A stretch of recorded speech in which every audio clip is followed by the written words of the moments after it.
And then the other name that's out there is USC. It's the best available brand name if you consider Ohio State, Michigan, and Notre Dame aren't going anywhere. I think the Pac-12 and really all of college athletics needs an answer out of USC. Do you go independent? Do you stay with the Pac-12? Do you break off and do something with the Big Ten? All those options are on the table for USC, and I wouldn't be surprised if any of that happened. But I think we need a declarative statement out of the Trojans pretty soon. With that, with the rest of the conferences, I mean, with as fast as this moved, because this moved very quickly, maybe it was in the works for months behind the scenes, but in the public, it moved incredibly quickly. With USC, as you mentioned, with the ACC, all these other conferences, do you think they take their time now in starting to make some of these moves, or do you think they need to see things move quickly? Oh, I think the dominoes are going to start falling quickly. Obviously, the Big 12 has to take care of itself. I just mentioned the options there. Whether it even stays together is the first question for the Big 12. We have found one way to keep American Commissioner Mike Oresco silent. I love the guy. He's one of the most talkative available commissioners out there, but he is under a rock somewhere while his conference decides what it's going to do. I think you should keep an eye on Central Florida. They've had a wandering eye, and they've got a great product to sell. They're in Florida. They're one of the highest rated enrollments, the biggest enrollments in the country, along with Ohio State and Arizona State. They think they're bigger than the American. They're looking for Power 5 membership. So it's all on the table right now. Dennis, you have written an article in the past several days on CBSSports.com. One of them, Pac-12 Commissioner leading voices suggesting the college football playoff expansion be paused amid the SEC additions. Where does the expansion end up now? It's in limbo right now, Amanda. As soon as the Texas OU story broke, you started hearing rumblings from some of the stakeholders about, well, wait a minute, we're supposed to be going back to our campuses and evaluating reaction to this 12-team playoff, and then the commissioners are supposed to speak to the board of managers who are the presidents of the 10 FBS conferences in Notre Dame in September and get feedback on that. But after Texas OU became evident, it was like, well, wait a minute now.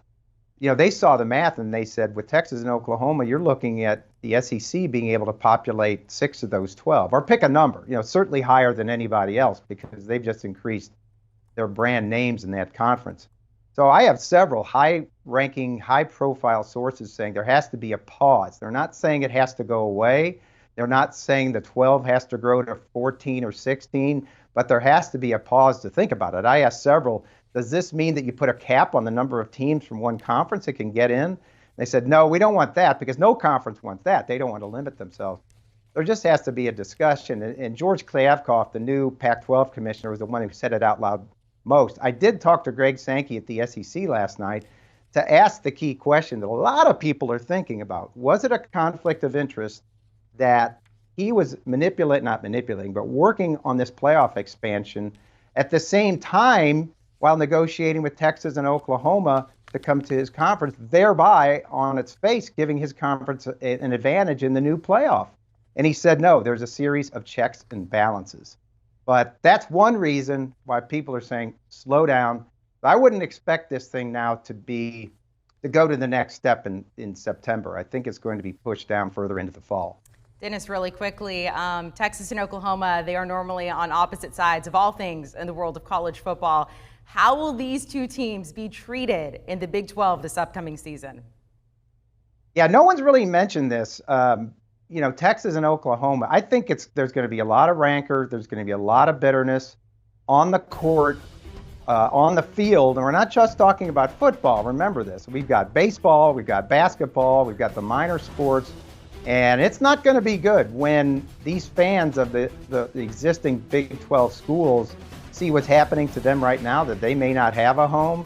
And when Texas and Oklahoma come in to play games, it could get very ugly. There was a situation in 2011 when Nebraska had played its redshirt year, let's put it that way, or their walk year in the Big 12 before they went to the Big 10. And there was an incident at Texas A&M and Bo Pelini there that was really quite ugly. I don't think, that's why I say 23, it could be sooner, because you don't want that lingering. The more they play in this conference, the uglier it's going to get. I just looked at the schedule. Oklahoma State, November 27th. And what's been going on between those two schools? That is going to be a big one. It'll be very interesting. Our Dennis Dodd, thank you so much for keeping us updated of this situation throughout the past couple of days there. It has been an intense couple of days. And of course, you can hear the very latest on this move. Texas, Oklahoma officially going to the SEC on the Cover 3 podcast, your home for all things college football. Make sure to download and follow. Want a sports network that delivers everything that matters about the game? The highlights, the picks, the instant analysis. No yelling, no fake debates, no politics. Hit the subscribe button and never miss a moment.